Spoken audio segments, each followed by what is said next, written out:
Hello dear student, welcome back to my YouTube channel Subhash study centre. मेरा नाम है सुभाष और जितने भी मेरे प्यारे विद्यार्थी क्लास 10th में हैं और 2023 बोर्ड एग्जाम देने वाले हैं, आज का यह वीडियो आप सभी के लिए काफ़ी ज़्यादा हेल्पफुल होगा आपकी बोर्ड परीक्षा 2023 के लिए, क्योंकि इस वीडियो में मैं आपके लिए लेकर के आ चुका हूँ हिंदी विषय का पेपर। और यह पेपर 2022 बोर्ड एग्जाम में हुआ था। आपको इस पेपर का पूरा सैल्यूशन दूंगा आज के इस वीडियो में। मेरे कहने का तात्पर्य है कि इस वीडियो में मैं इस पेपर को पूरा सॉल्व कराऊंगा, किस तरीके से आपको बोर्ड परीक्षा में कॉपी लिखनी है हिंदी विषय की, यह भी आज के इस वीडियो के द्वारा मैं आपको बताने वाला हूं। तो वीडियो काफी ज्यादा इंपॉर्टेंट है आप सभी के लिए और इस पेपर से आपकी बोर्ड परीक्षा में प्रश्न जरूर बनेगा। 16 फरवरी को आपका हिंदी का एग्जाम है, जिसके लिए मैंने कई मॉडल पेपर प्रोवाइड कराए हैं। यदि आप मॉडल पेपर से ही तैयारी कर लेते हैं तो आप 70 में से 65 प्लस का स्कोर अच्छे से कर लोगे। और मैं आपको मॉडल पेपर भी प्रोवाइड करा रहा हूं। तो यदि आप चैनल पर नए हो तो जरूर सब्सक्राइब कर लेना, वीडियो को लाइक कर देना। चलिए यहां पर देखते हैं पहला प्रश्न क्या है इस पेपर का। प्रश्न संख्या 1 का कह रहा है, निम्नलिखित कथनों में से कोई एक कथन सही है, उसे पहचान कर लिखिए। तो अब बहुविकल्पी जो प्रश्न आएंगे उनका आंसर आपको OMR शीट पर फिल करना है। 20 प्रश्न आएंगे बहुविकल्पी, जिनका आंसर आप कहां फिल करेंगे, OMR शीट पर। और OMR शीट भरने का मैंने सही तरीका आपको बता दिया है, आप चैनल की प्लेलिस्ट में वीडियो देख सकते हो। तो यहां पर पहला प्रश्न है सही कथन पहचानना था और यहां पर कह रहा है पहला कथन है झूठा सच के लेखक रामविलास शर्मा है। दूसरा है कथन आवारा मसीहा एक उपन्यास है। तीसरा है महादेवी वर्मा एक उपन्यास लेखिका हैं। और चौथा है हंस पत्रिका के संपादक मुंशी प्रेमचंद जी हैं। तो यहां पर राइट आंसर है हंस पत्रिका के संपादक मुंशी प्रेमचंद जी हैं। जिस भी प्रश्न का आप आंसर लिखेंगे इस तरीके से प्रश्नोत्तर संख्या आपको डाल देना है। और यहां पर पहले वाले का कौन सा ऑप्शन सही था, इसलिए यहां पर मैंने चौथा लिखा, क्योंकि चौथा ऑप्शन सही है। हंस पत्रिका के संपादक मुंशी प्रेमचंद जी हैं। अब की बार आपको 20 बहुविकल्पी मिलेंगे प्रश्न, जिनका आंसर आपको फिल करना है, लेकिन ये जो महत्वपूर्ण प्रश्न है इन्हें आप जरूर तैयार कर लेना। अगला प्रश्न है इस पेपर का, यहां पर आप देख सकते हो दूसरा यानी 1 खा के अंतर्गत कलम का सिपाही के रचनाकार कौन हैं, तो अमृत राय जी हैं। इस तरीके से आप देख सकते हैं उत्तर, कलम का सिपाही के रचनाकार कौन हैं, अमृत राय जी हैं। और यहां पर तीसरा प्रश्न है यानी 1 गा के अंतर्गत निम्नलिखित में से किसी एक कृति के लेखक का नाम लिखिए। तो आपको किसी एक कृति के लेखक का नाम बताना है। जैसे आषाढ़ का एक दिन किसकी रचना है, मोहन राकेश जी की रचना है। और क्या भूलूं क्या याद करूं, क्या भूलूं क्या याद करूं, यह किसकी रचना है, तो यह रचना है हरिवंश राय बच्चन जी की। रस मीमांसा किसकी रचना है, आचार्य रामचंद्र शुक्ल जी की। और संस्कृति के 4 अध्याय यह किसकी रचना है, रामधारी सिंह दिनकर जी की। तो यहां पर मैंने लिख दिया आषाढ़ का एक दिन के लेखक कौन हैं, मोहन राकेश जी हैं। इसके बाद यहां पर आप देख रहे हैं अगला प्रश्न है सूरज का 7वां घोड़ा के लेखक का नाम लिखिए। तो सूरज का 7वां घोड़ा के लेखक कौन हैं, धर्मवीर भारती जी हैं। अगला प्रश्न है यहां पर प्रश्न संख्या 1 अंगा के अंतर्गत उसने कहा था किस विधा की रचना है, तो उसने कहा था कहानी विधा पर आधारित रचना है। किस विधा पर, इस तरीके से लिख दिया मैंने, कहानी विधा पर आधारित रचना है। इसके बाद प्रश्न संख्या यहां पर दूसरा है रीतिबद्ध काव्य धारा के किन्हीं 2 कवियों के नाम लिखिए। तो यहां पर आप देखेंगे रीतिबद्ध काव्य धारा के 2 कवि कौन कौन से हैं। रीतिबद्ध काव्य धारा के 2 प्रमुख कवि हैं, केशवदास जी हैं और दूसरे हैं बिहारी लाल जी। इस तरीके से प्रश्नोत्तर संख्या डालना होगा, लेकिन बहुविकल्पी प्रश्नों में आपको कुछ भी नहीं डालना है, क्योंकि इनका आंसर तो आपको OMR शीट पर फिल करना है। यहां पर आप देखेंगे अगला प्रश्न वेरी इंपॉर्टेंट है छायावाद की किन्हीं 2 मुख्य विशेषताओं का उल्लेख कीजिए। तो किसी भी युग की एक विशेषता पूछा जा सकता है। बहुविकल्पी प्रश्न के अंतर्गत 4 विकल्प दिए होंगे, पूछा जाएगा कौन सी विशेषता, छायावाद या रीतिकाल या प्रगतिवाद या द्विवेदी युग या आधुनिक युग या नई कविता युग, इस तरीके से कर सकता है, पूछ सकता है प्रश्न। कौन सी विशेषता है, विकल्प में आपको चुनना होगा और OMR में ऑप्शन आपको सही वाला ऑप्शन गोला काला करना होगा। तो यहां पर है छायावाद की किन्हीं दो विशेषताओं का उल्लेख कीजिए। तो छायावाद की दो विशेषताएं कौन कौन सी हैं, यहां पर देखिएगा मेरे प्यारे बच्चों। छायावाद की पहली विशेषता है यहां पर बौद्धिकता की प्रधानता, दूसरी विशेषता है यहां पर सौंदर्य भावना। इसके बाद यहां पर आप देखेंगे अगला प्रश्न है, प्रश्न कह रहा है प्रिय प्रवास के रचनाकार का नाम लिखिए। प्रिय प्रवास के रचनाकार कौन है, तो प्रिय प्रवास के रचनाकार हैं अयोध्या सिंह उपाध्याय हरिऔध जी।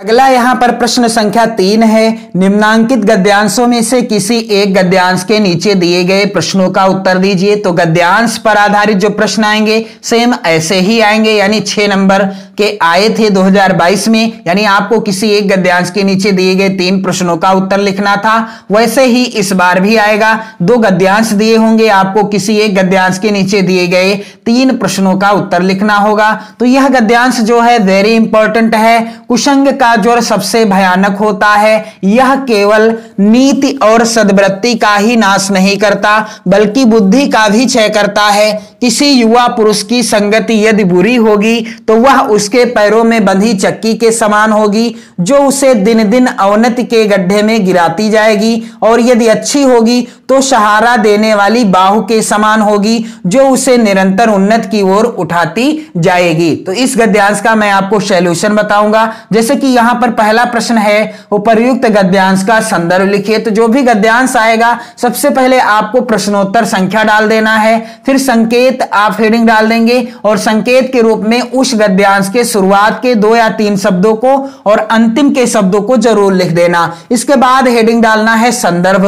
संदर्भ बिल्कुल आसान है, लिखने का आपको तरीका पता होना चाहिए, अन्यथा आपके नंबर कट जाएंगे संदर्भ आधारित। तो प्रस्तुत गद्यांश हमारी पाठ्य पुस्तक हिंदी आप काले पेन से लिखिएगा कि गद्य खंड भी आप काले पेन से ही लिखिएगा। गद्यांश है इसलिए गद्य खंड का भाग है। में संकलित पाठ का नाम क्या है, मित्रता। पाठ का नाम भी आप काले पेन से लिखेंगे। नामक निबंध से अवतरित है, जिसके लेखक कौन है, आचार्य रामचंद्र शुक्ल जी हैं। तो मेरे प्यारे बच्चों लेखक का नाम भी आपको काले पेन से ही लिखना है। तो ये चीज आप ध्यान रखेंगे संदर्भ लिखते समय, जैसे कि हिंदी काले पेन से, गद्य खंड काले पेन से, पाठ का नाम काले पेन से और लेखक का नाम काले पेन से लिखा जाएगा। इसके बाद दूसरा है प्रश्न यहां पर, रेखांकित अंश की व्याख्या कीजिए। तो इस गद्यांश के अंतर्गत रेखांकित अंश क्या है, कुसंग का ज्वर सबसे भयानक होता है, यह केवल नीति और सद्वृत्ति का ही नाश नहीं करता बल्कि बुद्धि का भी क्षय करता है। तो यह है रेखांकित अंश, और इस तरीके से हेडिंग आपको डालना है रेखांकित अंश की व्याख्या। और इस रेखांकित अंश की व्याख्या क्या हो जाएगी, आचार्य रामचंद्र शुक्ल जी कहते हैं कि कुसंगति भयानक ज्वर के समान है। कुसंगत यानी बुरी संगति भयानक ज्वर के समान है, बुखार के समान है। जिस प्रकार तीव्र ज्वर मनुष्य के शरीर का नाश करता है, उसकी बुद्धि और चेतना को भी खो देता है, ठीक उसी प्रकार बुरी संगति मनुष्य का नैतिक पतन करती है और उसकी उत्तम भावनाओं को नष्ट कर देती है, साथ ही यह मनुष्य की बुद्धि को भी मिटा देती है। तो यह है रेखांकित अंश की व्याख्या। और यहां पर अगला प्रश्न क्या है, तीसरा प्रश्न है, उपर्युक्त गद्यांश में सत्संगत की क्या विशेषता बताई गई है। तो जब आप गद्यांश अच्छे से पढ़ोगे तो आपको इस तरीके के प्रश्न का आंसर आसानी से मिल जाएगा। जैसे कि यहां पर है कि किसी युवा पुरुष की संगति यदि बुरी होगी तो वह उसके पैरों में बंधी चक्की के समान होगी, और यदि उसकी संगति अच्छी होगी तो कैसी होगी, सहारा देने वाली बाहु के समान होगी, जो उसे निरंतर उन्नति की ओर उठाती जाएगी। तो सत्संगत की विशेषता क्या बताई गई है, यहां पर आप देख पाएंगे इसका आंसर कि कुसंग पैरों में बंधी चक्की के समान होती है या होता है, जबकि अच्छी संगति सहारा देने वाली बाहु के समान होती है, जो व्यक्ति को निरंतर उन्नति की ओर उठाती जाती है। अगला प्रश्न है यहां पर आप देखेंगे, उससे पहले मैं आपको बता दूं कि यह जो है दूसरा गद्यांश किस पाठ से है, बुद्ध के जन्म के घटनाएं तो इन चित्रित कथाओं में है, ही उनके पिछले जन्मों की कथाओं का भी इसमें चित्रण हुआ है। तो यह अजंता नामक पाठ से लिया गया है गद्यांश। लेखक कौन है? लेखक हैं डॉक्टर भगवत सरल उपाध्याय जी। इसके बाद मेरे प्यारे बच्चों यहां पर आप देख पा रहे हैं चौथा प्रश्न लिखा हुआ है, निम्नलिखित पद्यांशों में से किसी एक की संदर्भ सहित व्याख्या कीजिए तथा उसका काव्य सौंदर्य भी स्पष्ट कीजिए। तो यहां पर आप देख पा रहे हैं पहला है यहां पर पद्यांश, शीश जटा उर्बाहु विशाल विलोचन लाल तिरछी सी भौं है, तून सरासन बान धरे तुलसी बन मार्ग में सुठ सो है, सादर बारही बार सुभाए चिते तुम त्यों हमरो मन मोह है, और पूछत ग्राम बधू शियसो कहो सांवरो से सखी रावरो को हैं। तो इसका मैं आपको बताने वाला हूं काव्यगत सौंदर्य के साथ साथ संदर्भ और इसकी व्याख्या, क्योंकि 6 नंबर का आता है और 6 नंबर का ही इस बार आएगा। 2 पद्यांश दिए होंगे इस तरीके से और आपको किसी एक पद्यांश के नीचे यदि प्रश्न दिए होंगे तो प्रश्नों का उत्तर देना होगा, और यदि पूछा जाएगा कि व्याख्या कीजिए पूरे पद्यांश की तो व्याख्या और काव्यगत सौंदर्य और संदर्भ तो आपको लिखना ही है। तो सबसे पहले क्या किया जाएगा, प्रश्नोत्तर संख्या यहां पर आप देख सकते हो प्रश्नोत्तर संख्या 4 मैंने लिख दिया। इसके बाद संकेत के रूप में पद्यांश के शुरुआत के शब्दों को और अंतिम के शब्दों को मैंने यहां पर लिख दिया। आपको भी ऐसा ही करना है। इसके बाद आप हेडिंग डालोगे संदर्भ, और संदर्भ हेडिंग डालने के बाद आपको लिखना इस तरीके से है, प्रस्तुत पद्यांश हमारी पाठ्य पुस्तक हिंदी आप काले पेन से लिखिएगा कि काव्यखंड, क्योंकि पद्यांश है काव्यखंड का भाग और गद्यांश है गद्य खंड का भाग में संकलित वन पथ पर। पाठ का नाम क्या है यानी शीर्षक का नाम क्या है? वन पथ पर, और पाठ का नाम आप काले पेन से लिखिएगा, सिंगल इन्वर्टेड कामा लगा दीजिएगा। इसके बाद यहां पर लिखा जाएगा जिसके रचयिता कौन है, यहां पर रचयिता लिखा जाता है, और गद्यांश के संदर्भ में क्या लिखा जाता है? जिसके लेखक। इस चीज का भी आपको विशेष ध्यान देना है।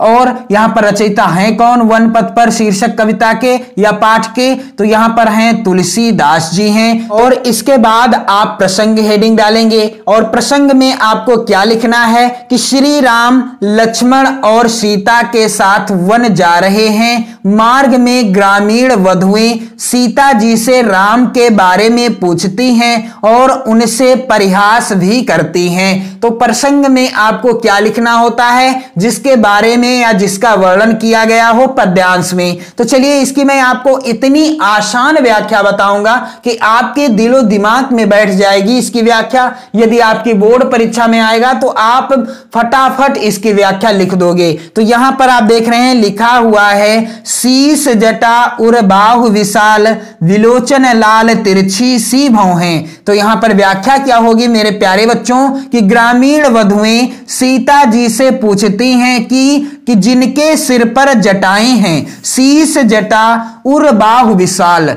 जिनके सिर पर क्या हैं? जटाएं हैं, जिनकी भुजाएं क्या हैं? उर बाहु विशाल, जिनकी भुजाएं और वक्ष स्थल क्या हैं? वक्ष स्थल विशाल हैं, विलोचन लाल तिरछी सी भौं हैं। विलोचन लाल अर्थात जिनकी आंखें लाल लाल हैं और जिनकी भौहें तिरछी हैं। शीश जटा उर बाहु विशाल विलोचन लाल तिरछी सी भौहें, अर्थात ग्रामीण वधुएं सीता जी से पूछती हैं कि जिनके सिर पर जटाएं हैं, जिनकी भुजाएं और वक्ष स्थल विशाल हैं, जिनकी आंखें लाल लाल हैं, जिनकी भौहें तिरछी हैं। और आगे क्या लिखा है कि तूने सरासन बान धरे तुलसी बन मार्ग में सुठ सो हैं, सादर बारही बार सुभाए चिते तुम तेज्यो हमर्यो मन मोहें। अर्थात क्या कहती हैं ग्रामोधुएं कि जिन्होंने तरकस धनुष और बाण संभाल रखे हैं, जो वन के रास्ते में भली प्रकार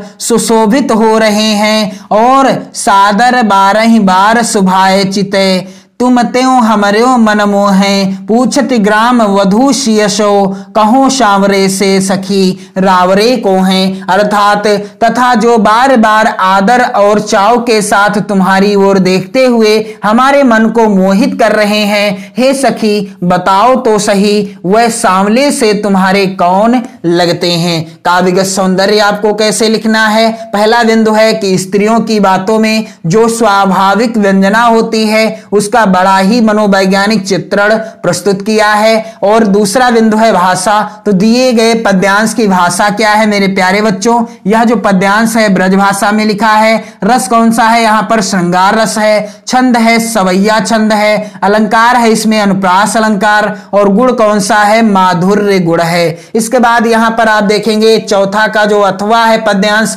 वेरी इंपॉर्टेंट है। चलिए मैं इसकी भी आपको व्याख्या बताता चलूं। तो सबसे पहले आप प्रश्नोत्तर संख्या 4 अथवा का यदि कर रहे हैं तो 4 अथवा आप डालेंगे इस तरीके से, यानी जो भी संख्या होगी उस हिसाब से आपको डालना है। कोई जरूरी नहीं है कि 4 अथवा ही हो या 4 ही हो। इस तरीके से आप पद्यांश के शुरुआती शब्दों को लिख लेंगे और अंतिम के शब्दों को लिख लेंगे। वेरी इंपॉर्टेंट है इसलिए इसे भी बताता चलूंगा आप सभी को। इस तरीके से आप हेडिंग डालेंगे संदर्भ प्रस्तुत पद्यांश हमारी पाठ्य पुस्तक हिंदी, आप काले पेन से लिखिएगा कि काव्यखंड में संकलित पाठ का नाम क्या है? स्वदेश प्रेम शीर्षक कविता से अवतरित है, जिसके रचयिता कौन है? राम नरेश त्रिपाठी जी हैं। प्रसंग में क्या लिखा जाएगा? इस पद्यांश में देश प्रेम की महत्ता बताई गई है। इसके बाद यहां पर इसकी व्याख्या क्या हो जाएगी?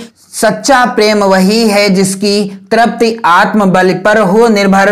कवि राम नरेश त्रिपाठी जी प्रेम की व्याख्या करते हुए कहते हैं कि हे प्रिय बंधु, सच्चा प्रेम वह है जिसकी संतुष्टि आत्म बलिदान पर आधारित हो। सच्चा प्रेम वही है जो अपने प्रेय से कुछ स्वार्थ नहीं रखता। और क्या होता है यहां पर आगे लिखा है कि त्याग बिना निष्प्राण प्रेम है, करो प्रेम पर प्राण निछावर। देश प्रेम वह पुण्य क्षेत्र है, अमल असीम त्याग से विलसित। आत्मा के विकास से जिसमें मनुष्यता होती है विकसित। क्या होगी इसकी व्याख्या? कि कवि राम नरेश त्रिपाठी जी कहते हैं कि सच्चा प्रेमी वही है जो अपने प्रेय से कुछ स्वार्थ नहीं रखता, अपितु उसके लिए अपने प्राणों का बलिदान देने को तैयार रहता है। जिस प्रेम में त्याग की भावना नहीं होती वह प्रेम निर्जीव होता है। त्याग बिना निष्प्राण प्रेम है, करो प्रेम पर प्राण निछावर।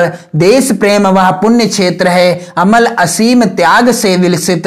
क्या कहते हैं कि इसलिए प्रेम के लिए अपने प्राण तक निछावर करने को तैयार रहना चाहिए। प्रेम में भी देश प्रेम तो वह पुण्य क्षेत्र है कि जिसमें असीम स्वच्छ त्याग की भावना निहित रहती है। त्याग भावना के विकसित होने से आत्मा का विकास होता है। मनुष्य मात्र में एक ही आत्मा है। जब इस प्रकार की एकता का भाव उदय होता है तो मानवता का विकास होता है। काव्यगत सौंदर्य क्या होगा? देश प्रेम के साथ त्याग भाव का होना आवश्यक है। दूसरा बिंदु है यहां पर भाषा। तो साहित्यिक खड़ी बोली में लिखा गया पद्यांश है। शैली प्रभावपूर्ण एवं भावात्मक शैली है। अलंकार यहां पर है अनुप्रास रूपक और उपमा अलंकार। रस है यहां पर शांत रस और गुण है प्रसाद गुण।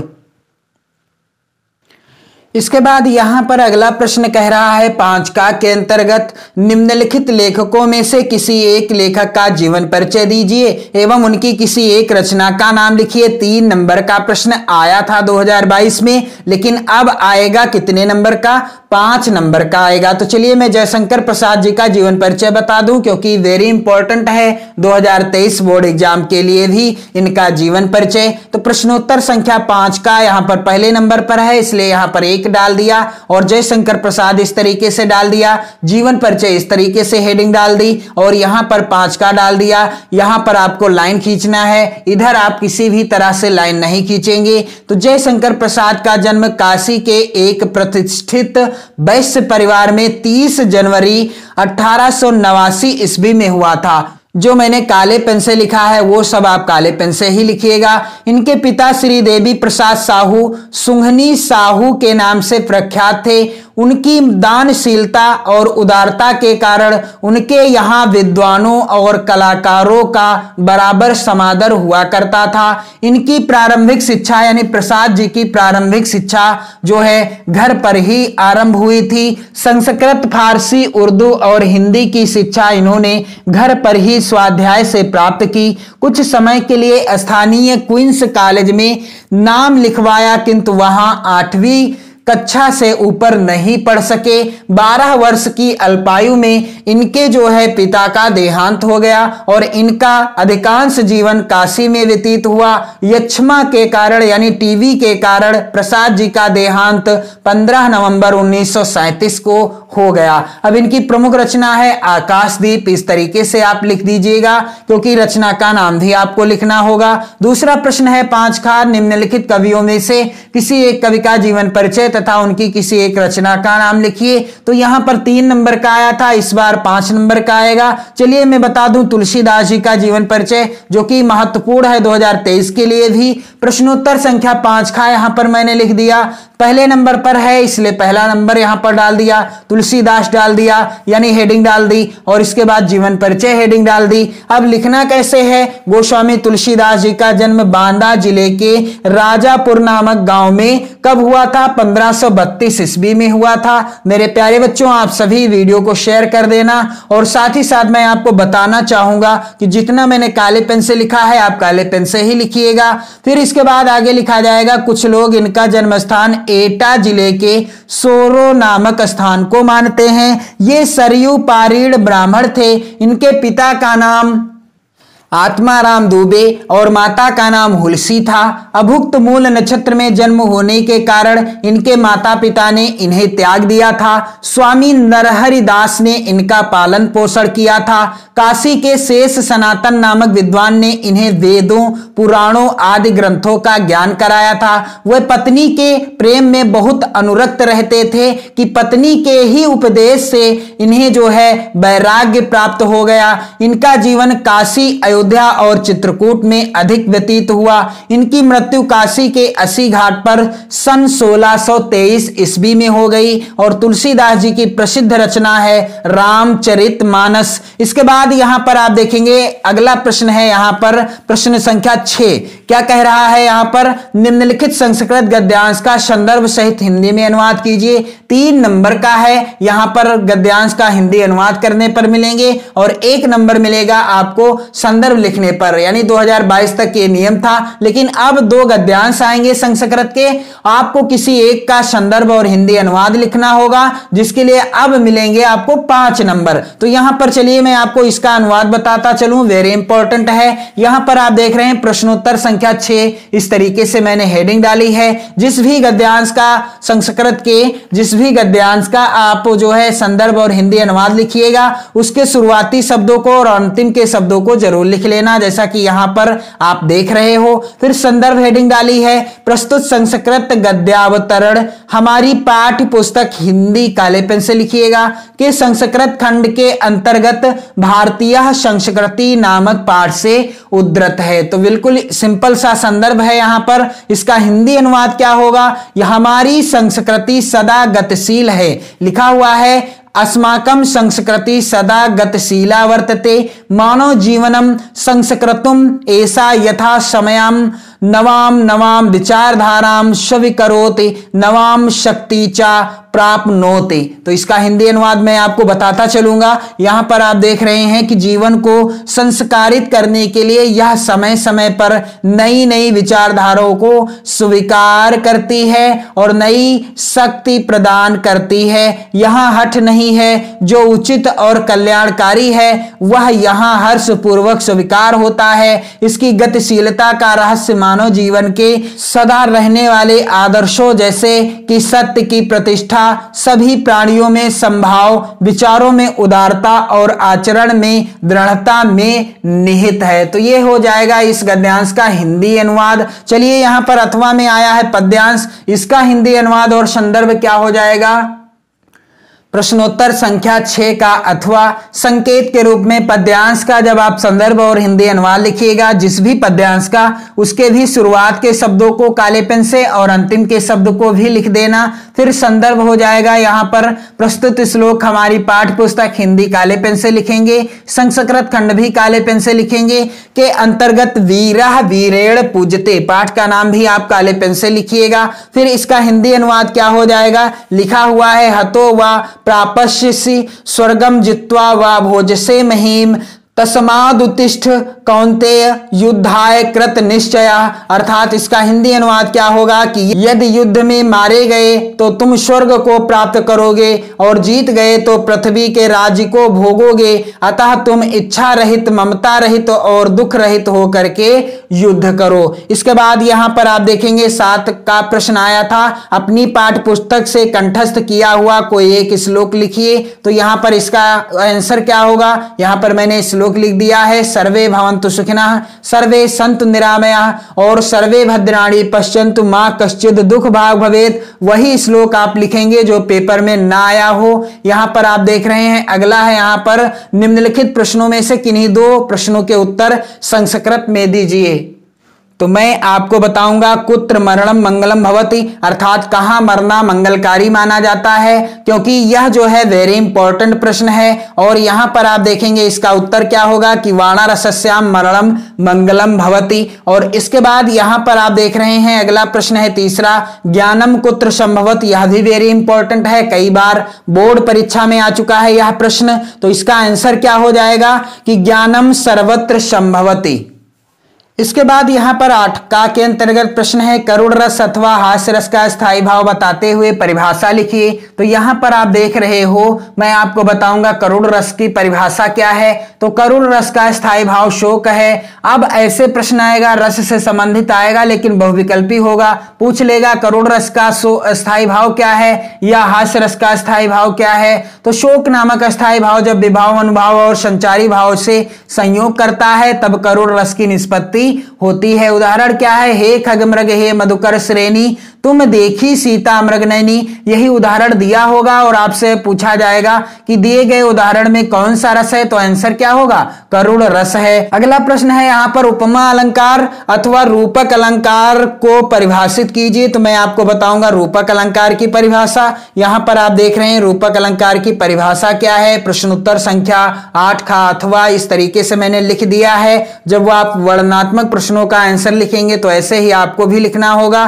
तो रूपक अलंकार की परिभाषा है जहां उपमेय में उपमान का आरोप करके दोनों में अभेद कर दिया जाए वहां होता है रूपक अलंकार। उदाहरण है चरण कमल बंदो हरिराई, और यहां चरण में कमल का भेद ना रखकर एक रूपता बताई गई है, तो यहां क्या है, रूपक अलंकार है।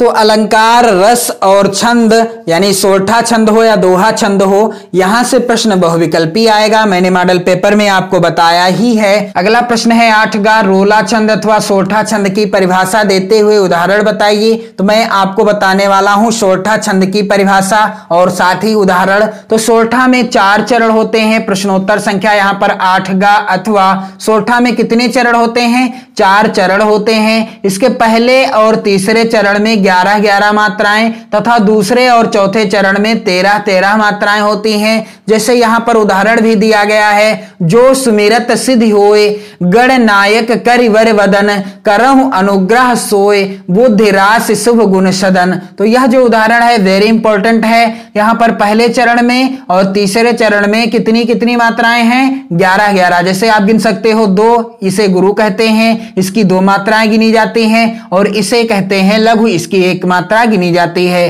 तो 2, 3, 4, 5, 6 और 6, 2, 8, 2, 10 और 1, 11। पहले चरण में कितनी आ गई मात्रा, 11 मात्रा आ गई। और इसके बाद कह रहा है तीसरे चरण में भी 11 होती हैं। तीसरा चरण है ये है पहला चरण, ये है दूसरा, ये है तीसरा और ये है चौथा। तो मेरे प्यारे विद्यार्थियों तीसरे में देख लेते हैं, 1, 2, 3 और 4 और 2, 6, 7, 8 और 3, 11। यहां भी 11 मात्राएं निकल कर आ गई हैं। ऐसे ही आपको मात्राएं गिनकर लिखना होता था, लेकिन अब आएगा बहुविकल्पी, पूछ लेगा कि सोरठा के पहले और तीसरे चरण में कितनी कितनी मात्राएं होती हैं, या दूसरे और चौथे चरण में कितनी मात्राएं होती हैं, या दिए गए उदाहरण में आप जो है गिनकर बताइए कि कितनी मात्राएं हैं। इस तरीके से भी प्रश्न आ सकता है, बहुविकल्पी आएगा और 1 नंबर का पूछा जाएगा। तो यहां पर आप देख रहे हो कि यहां पर पहले और तीसरे चरण में 11 मात्राएं आ गई, 1, 2, 3, 4, 5, 6, 7, 8, 9, 10 और 3, 13।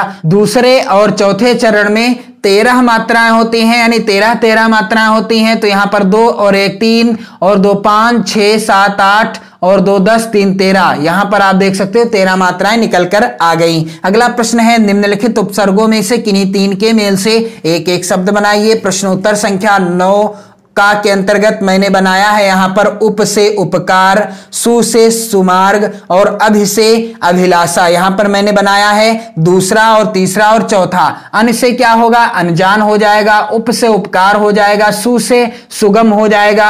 अभि से अभिमान हो जाएगा। अधि से अधिकार और सह से सहपाठी हो जाएगा। अगला है, निम्नलिखित में से किन्हीं 2 प्रत्ययों के प्रयोग से एक एक शब्द बनाइए। तो यहां पर आई से क्या बन जाएगा, लिखाई बन जाएगा।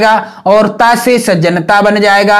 हट से घबराहट बन जाएगा। वट से क्या हो जाएगा, सजावट बन जाएगा।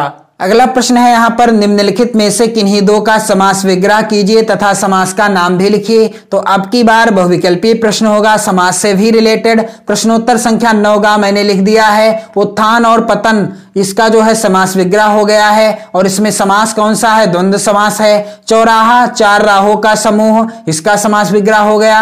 और इसमें कौन सा समास है, द्विगु समास है। तो जहां पर पहला पद हो संख्यावाची गिनती बताने वाला, बाकी के पद यानी दूसरा पद हो किसी समूह या समाहार का बोध कराए, तो वहां होता है द्विगु समास। और जहां पर दोनों पदों की प्रधानता होती है वहां होता है द्वंद्व समास। अगला है प्रश्न, निम्नलिखित में से किन्हीं 2 शब्दों के 2 पर्यायवाची लिखिए। तो प्रश्नोत्तर संख्या 9 घ के अंतर्गत मैंने गणेश के 2 पर्यायवाची लिखे हैं, गजानन, गणपति। और कमल के पर्यायवाची लिखे हैं, जलज और पंकज। इसके बाद अगला प्रश्न है, 9 घ के बाद नवंगा, निम्नलिखित में से किन्हीं 2 शब्दों के तत्सम रूप लिखिए। तो यहां पर उत्तर क्या हो जाएगा, तालाब का मैंने तत्सम रूप लिखा है तड़ाग और आग का लिखा है अग्नि। इसके बाद यहां पर 10 का प्रश्न है, निम्नलिखित में से किन्हीं 2 में संधि विच्छेद कीजिए और संधि का नाम बताइए। तो यहां पर आप देख रहे हो प्रत्येक का संधि विच्छेद क्या हो जाएगा, प्रश्नोत्तर संख्या 10 का के अंतर्गत प्रति प्लस एका हो जाएगा और इसमें यड़ संधि है। स्वागतम में सु प्लस आगतम हो जाएगा और इसमें भी यड़ संधि है। अगला है प्रश्न, निम्नलिखित शब्दों में से किसी एक शब्द का पंचमी विभक्ति एवं बहुवचन का रूप लिखिए। तो यहां पर मधु और दिया गया है नदी, फिर दिया गया है फल अथवा मति। तो मधु का पंचमी विभक्ति बहुवचन क्या हो जाएगा, यहां पर आप देख रहे हैं मधुभ्या, और फल का क्या होगा, फलेभ्या हो जाएगा। इसके बाद यहां पर आप देख रहे हो प्रश्न संख्या 10 गा है, निम्नलिखित शब्दों में से किसी एक के धातु लकार पुरुष तथा वचन का उल्लेख कीजिए। तो यहां पर मैं आपको बताऊंगा पठता में कौन सी धातु है, पठ धातु है। और लकार है लट लकार, पुरुष कौन सा है, प्रथम पुरुष। द्विवचन, वचन कौन सा है, द्विवचन है। इस तरीके से आप आसानी से देख सकते हो। महत्वपूर्ण प्रश्नों का आंसर आपको मैंने बता दिया। इसके बाद यहां पर आप देख सकते हो प्रश्न संख्या 9 घ है, क्या कह रहा है, निम्नलिखित किन्हीं 2 वाक्यों का संस्कृत में अनुवाद कीजिए। तो इस बार नहीं आएगा। और इसके बाद यहां पर अगला है निबंध से रिलेटेड प्रश्न, निम्नलिखित में से किसी एक विषय पर निबंध लिखिए। आतंकवाद की समस्या, जनसंख्या नियंत्रण, पर्यावरण प्रदूषण, मेरा प्रिय कवि। तो सभी महत्वपूर्ण है, आप जरूर तैयार कर लेना। 6 नंबर का प्रश्न आता था लेकिन 9 नंबर का आएगा। इसके बाद है प्रश्न अगला, अपने पठित खंड काव्य के आधार पर निम्नलिखित प्रश्नों में से किसी एक का उत्तर दीजिए। प्रत्येक खंड काव्य से 2 प्रश्न आएंगे। आपको अपने जिले के अनुसार जो भी खंड काव्य आपके जिले के लिए निर्धारित है आप उसी का आंसर लिखेंगे, यानी उसी में से किसी एक प्रश्न का आंसर लिखेंगे। तो आज के इस वीडियो में मैंने आपको 2022 में हुए हिंदी पेपर का पूरा सॉल्यूशन बता दिया है। आप इस वीडियो को जरूर शेयर कर देना। पढ़ते रहें, मस्त रहें, स्वस्थ रहें। जय हिंद।